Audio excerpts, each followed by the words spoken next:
আমরা red green yellow একটা zone বলে থাকি। তো অনেক সময় বেশি বল ওভারলোড হয়ে গেলে রেডে চলে যায়, আবার কম বোলিং করলে কিন্তু রেডে চলে যায়। সামহাও লিটনের ব্যথাটা যাচ্ছিল না। সো আবার যখন এখানে আমাদের করেছি তখনও কিছু আসেনি। সো তারপরে আমরা টেস্ট ম্যাচটা সরিয়ে নিয়েছি। গ্রেড 1 টিয়ার ধরা পড়েছিল এবং গ্রেড 1 টিয়ারে ইউজুয়ালি ওর যেরকম টিয়ার, সেখানে মেডিকেল বলে যে 3 সপ্তাহের বেশি লাগার কথা নয়। যদি একদম প্রথম থেকে চাই লিটনের, যখন লিটন প্রথম খেললো, ইনজুর্ড হলো এগেনস্ট অস্ট্রেলিয়া ওডিআইতে, আপনি যদি দেখেন ও টি-20 সিরিজে ছিল। সো তখন কিন্তু একটা যে ডায়াগনোস হয়েছিল যে সে কাপ মাসেল ইঞ্জুরি, বাট এটা অত বড় তেমন কিছু না। বাট সে টি-20 যখন পারেনি তখন আরেকটা স্ক্যান হয়, ফার্দার স্ক্যান, সেখানে গ্রেড 1 টিয়ার ধরা পড়েছিল এবং গ্রেড 1 টিয়ারে ইউজুয়ালি ওর যেরকম টিয়ার, সেখানে মেডিকেল বলে যে 3 সপ্তাহের বেশি লাগার কথা নয়। সেই 3 সপ্তাহ কিন্তু জুন মাসে শেষ হয়ে গিয়েছিল ওই মাসেই। সো ইয়াস তারপর যেটা বলে টি-20 সময় তখন যেটা কথা হলো যে যেহেতু ডাউট আছে, তো সেহেতু আমার টেস্ট ম্যাচটা ইম্পর্টেন্ট, সো ওকে পাঠিয়ে দেওয়া হচ্ছে এসে টু গেট রিহ্যাব করে যেন রেডি হতে পারে। এটা আসলে মেডিকেল ডিপার্টমেন্ট দোষ দিতে পারছে, বিকজ যখন স্ক্যানগুলি এসেছে তখন কিন্তু স্ক্যানে তেমন কিছু, যেটা প্রথমে ধরা পড়ে সেটাই ছিল। সামহাও লিটনের ব্যথাটা যাচ্ছিল না। সো আবার যখন এখানে আমাদের করেছি তখনও কিছু আসেনি। সো তারপরে আমরা টেস্ট ম্যাচটা সরিয়ে নিয়েছি।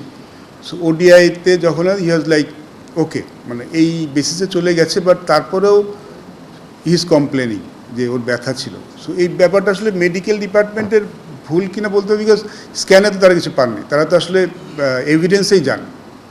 সো এভিডেন্সে কিন্তু তেমন কিছু ছিল না, তারা কিছু ফাইন্ড আউট করেনি। এই বেসিসে কিন্তু লিটনকে দেওয়া হচ্ছে। তারপরে তো আপনারা জানেন বাকিটা যেটা হয়েছে, পরে আবার একটা স্ক্যান করেছে, যে এখানে কিন্তু বারবার স্ক্যানে পরবর্তী কিছু ধরা পড়েনি। সো পরে যে স্ক্যানটা সিঙ্গাপুরে হয়েছে সেটাতে আসলে সোয়েলিং ধরা পড়েছে, টিয়ার নেই। এখন হয়তো সে ঠিক আছে, বাট তাকে এখন একটা প্রসেসের মাধ্যমে আসতে হবে, যেহেতু একটা ইনসিডেন্ট ওকে বারবার এইটা করে আসলে আনফিট হচ্ছে। আর নাহিদরা যদি ব্যাপারটা বলেন, আমরা যখনই কোনো প্লেয়ার সিলেক্ট করি, যখন ধরেন যে কোনো প্লেয়ার, নট অনলি নাহিদরান আছে, এখানে আমাদের তাসকিন আছে, আমাদের শরীফুল আছে, মুস্তাফিজ আছে, কিংবা তহিদিদারের কিন্তু একটা টেনিস এলবোর একটা সমস্যা আছে, যেটা তিনি অনেকদিন ধরে খেলছেন। সো আমাদের কাছে একটা অ্যাসেসমেন্ট আমরা চাই, একটা অ্যাভেলিটি চাই মেডিকেল ডিপার্টমেন্ট এবং কনসার্ন যারা ম্যানেজমেন্ট আছেন, যারা ওয়ার্কলোড ম্যানেজমেন্ট করে থাকেন, প্লেয়ারদের ইঞ্জুরি নিয়ে কাজ করেন, তাদের সাথে একটা আমরা রিপোর্ট নিই যে who is available, who is not. Nahid রানাকে কিন্তু আমরা সবসময় খুব যেই ওয়ার্কলোড ম্যানেজমেন্টে বলে, এখন তো ওয়ার্কলোড ম্যানেজমেন্টে কিন্তু মুখে হয় না, এখন আপনি জানেন এটা জিপিএস ট্র্যাকার থাকে, সো দে ট্র্যাক এভরিথিং, সবাই ট্র্যাক করে। এবং যখন ট্র্যাক করা হয়ে থাকে কে কোন ম্যাচটা খেলবে, কে কয়টা ম্যাচ খেলবে, কোন সিরিজে কোনটা খেলতে পারবে, এভাবে কিন্তু সবারটা করে। Not only Nahid Rana, it's about Taskin বলেন, যাদের ফাস্ট বোলার আছে সবগুলি ফলো করা হয়। নাহিদ রানাকে আপনি দেখেন, আমরা অস্ট্রেলিয়ার সাথে কিন্তু সব ম্যাচ খেলাইনি, সেখানে কিন্তু প্রথমে 2টি ওয়ানডে খেলেছেন, তারপর একটা উইক ব্রেক পেয়েছেন, তারপরে 2টি টি-20 খেলেছেন। টেস্ট ম্যাচে was available according to workload management.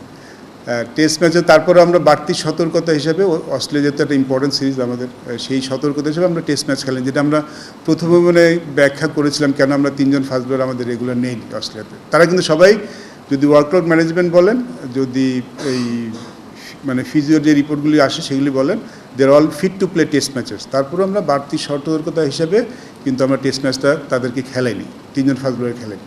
ওডিআইতে is fine, এবং যদি দেখেন ওডিআইতে সেখানেও 3টা ম্যাচে 2টি ম্যাচ খেলেছে, এবং টি-20তে 1টি ম্যাচ খেলে, সেকেন্ড ম্যাচ খেলে যে ব্যথা পেয়েছে। সো আমার মনে হয় এটা আনফর্চুনেট, এটা আসলে আপনি না খেললে পারতেন ডেফিনেটলি। আমরা ওডিআই সিরিজটা আমাদের জন্য টেস্ট অংশ ছিল না, টেস্ট না ওয়ার্ল্ড কাপের অংশ ছিল, টি-20টা ছিল না, টি-20টা ওই আরও 2 বছর পরে, সো সেখানে আমরা ব্রেক দিতে পারতাম।